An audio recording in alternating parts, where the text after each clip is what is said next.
Okay, so here is the homework for differentiability. This is going to be on the 9-week test. Okay, so not until the 9-week exam will you be tested over this. All right, now the first thing I want to say is this picture didn't come out exactly how I wanted, but I'll kind of explain my reasoning with the picture. So determine whether the function f is differentiable at the following x values. Explain your answer. So here, at A here, this is an easy one. It's not continuous there. That is a jump discontinuity. So again, if something is not continuous, if it is discontinuous, you can also say that it is not differentiable. So we know that this is a no, and because there is a jump discontinuity, or you could just simply say that it is not continuous. Okay, no, so it is not continuous there. Now this is the part of the picture that didn't come out as well as I wanted.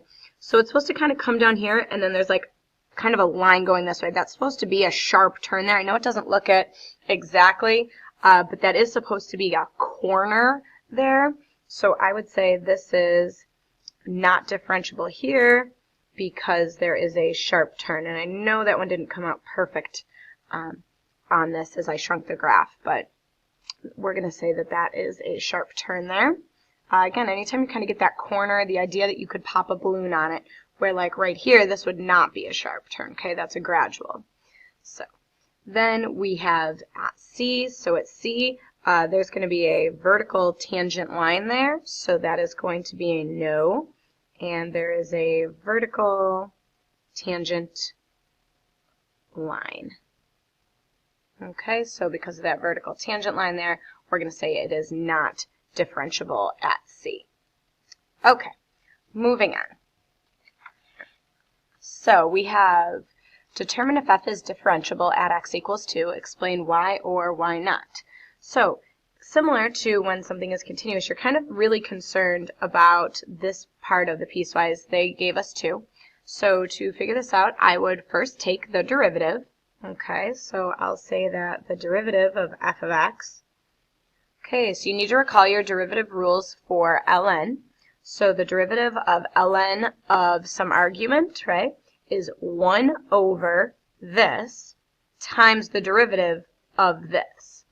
Well, 1 over x squared times the derivative of x squared. Well, the derivative of x squared is just a 2x. So you could say that times 2x. Okay, oh, let me do this. Okay, so we've got that. Technically, you could reduce those x's if you want, because this 2x can float into the numerator. I'm just going to leave it for now. So I've got this is less than 2. And then the derivative of e to the x is e to the x times the derivative of the exponent, but the derivative of that exponent is just a 1, so I don't need to write anything there. And that's for x greater than or equal to 2. Okay, so once I have my derivative, I'm just going to evaluate the derivative at 2. So to indicate that, I'm going to say that the derivative at 2 is, and I'm just going to kind of keep my notation there. So when I plug in a 2 over here, okay, 2 times 2 is 4, over 2 squared is also 4, okay. So I get 4 over 4, which equals 1. That's kind of coming from the left.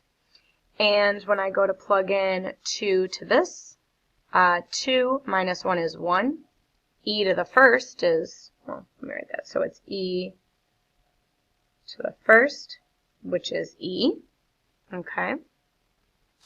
And obviously those two things are not the same, so you would say 1 is not the same thing as e. Remember, e's, 2 point something, so those are definitely not the same. And so we could say that it is not differentiable at x equals 2. So therefore, not differentiable at x equals 2. Okay, so then I go on to number 3.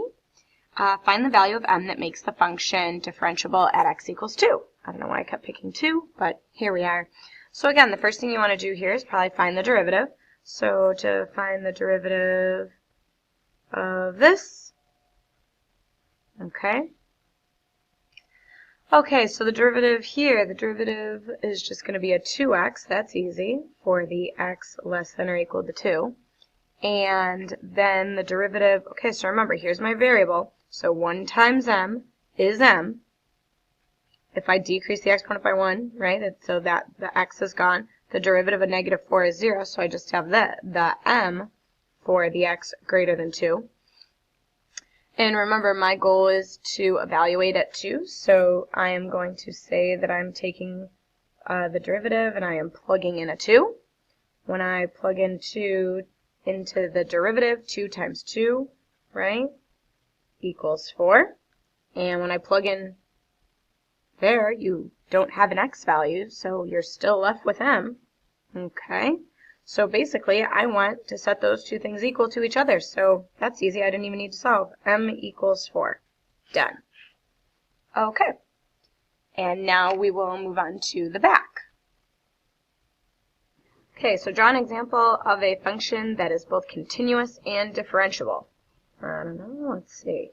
So now I need to be continuous, so I'm not allowed to have any jumps. I'm not allowed to have any holes. I'm not allowed to have any asymptotes. And so, I don't know, maybe no sharp turns. Ooh, I don't know, go crazy. So there's something there. And let's see, that's continuous but not differentiable. So I don't know, maybe it has a sharp turn. I'm going to do the, I don't know, my favorite's like an absolute value one, so I'll just do something like this.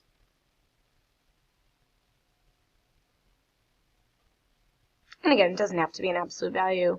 Mine here is a reflected absolute value, but that's fine. So there's an example of that. Okay, so find each derivative. So this is just kind of more practice. I feel like we need some more practice with chain rules, so here we go. The derivative of this is going to be using your chain rules, so it's 4 times whatever is in the parentheses, decrease the exponent by 1, times the derivative of the parentheses, which is just a 3. And if that was a multiple choice, it would be cleaned up like that. Okay. Over here we have a product rule. So we are going to say that the derivative of this is going to be first times the derivative of the second, so that's going to be a negative sine x. Okay, make sure you have that in parentheses because it's not x minus sine x, it's x times the quantity negative sine x. So first times the derivative of the second plus the second times the derivative of the first. And again, if you wanted to clean that up or just practice what it might look like in a multiple choice setting, that would be your perfect answer there. I would take this one and rewrite it as that raised to the 1/2 power, and then it would be a chain rule again. So let's see, 1/2, and I leave that alone except for I decrease the power by 1, so that's now a negative 1/2, and then I multiply by the derivative of this inside is 3x squared.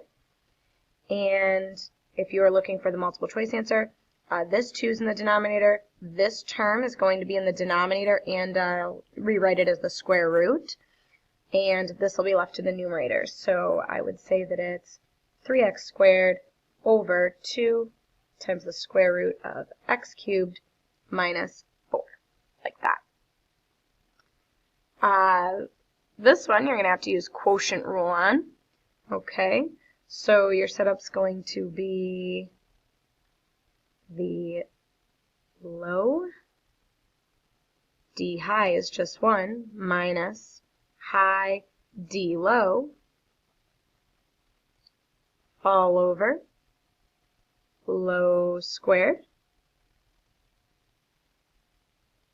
And how might that look on a multiple choice? They would probably rewrite it like with the squared there. Perfect. Okay. Scooch this up. We only got 4 more. This is a nice easy homework.